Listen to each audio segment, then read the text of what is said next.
नमस्कार। आप सुन रहे हैं सरल कोश, जो है मुश्किल शब्दों को आसान भाषा में समझाने वाला एक खास कार्यक्रम। मैं हूं इंद्रेश।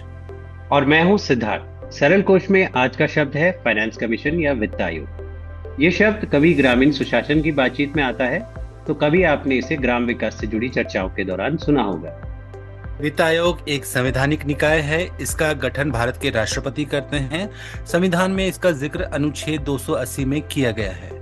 कार्यकाल पूरा हो जाने के बाद हर 5 साल में या उससे पहले अगले वित्त आयोग का गठन किया जाता है। वित्त आयोग का मुख्य काम ये तय करना होता है कि देश के अलग अलग राज्यों तक आर्थिक संसाधन कैसे पहुंचे, यानी टैक्स द्वारा इकट्ठा की गई राशि का समान और न्यायपूर्ण बंटवारा कैसे हो। इसके लिए आयोग कुछ सिफारिशें देता है। इन्हीं सिफारिशों के आधार पर केंद्र सरकार द्वारा राज्य और स्थानीय सरकारों तक उचित पैसा सही तरीके से पहुंचाया जाता है। ये बंटवारा तय करते समय वित्त आयोग कई बातों को ध्यान में रखता है, जैसे अलग अलग राज्यों में लोगों की आय कैसी है, राज्य कितना बड़ा या छोटा है, जनसंख्या कितनी है, यहाँ मौजूद संसाधन कैसे हैं और राज्य की कर संग्रहण कुशलता कितनी है।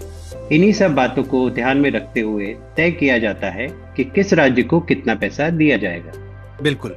आसान शब्दों में वित्त आयोग ये सुनिश्चित करता है कि राज्यों और स्थानीय सरकारों को देश के कुल जमा कर का सही हिस्सा मिल सके, ताकि पेयजल, स्वच्छता, सड़क, स्वास्थ्य और शिक्षा से जुड़ी जरूरी विकास कार्यक्रमों को प्राथमिकता दी जा सके।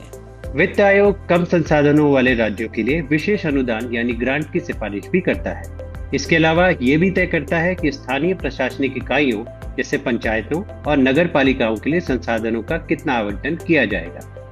ध्यान देने वाली बात यह है कि वित्त आयोग सीधे तौर पर कोई फंड देने वाली एजेंसी नहीं है। आयोग एक तरह से सरकार को सिफारिशें देता है, जिसके आधार पर केंद्र सरकार अपने वित्तीय निर्णय लेती है। जी बिल्कुल।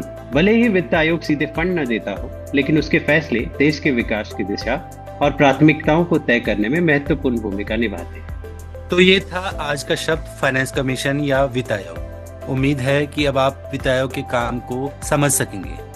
अगली कड़ी में हम फिर मिलेंगे एक नए शब्द और उसकी आसान व्याख्या के साथ। तब तक के लिए मुझे और मेरे साथी को दीजिए इजाजत। नमस्कार।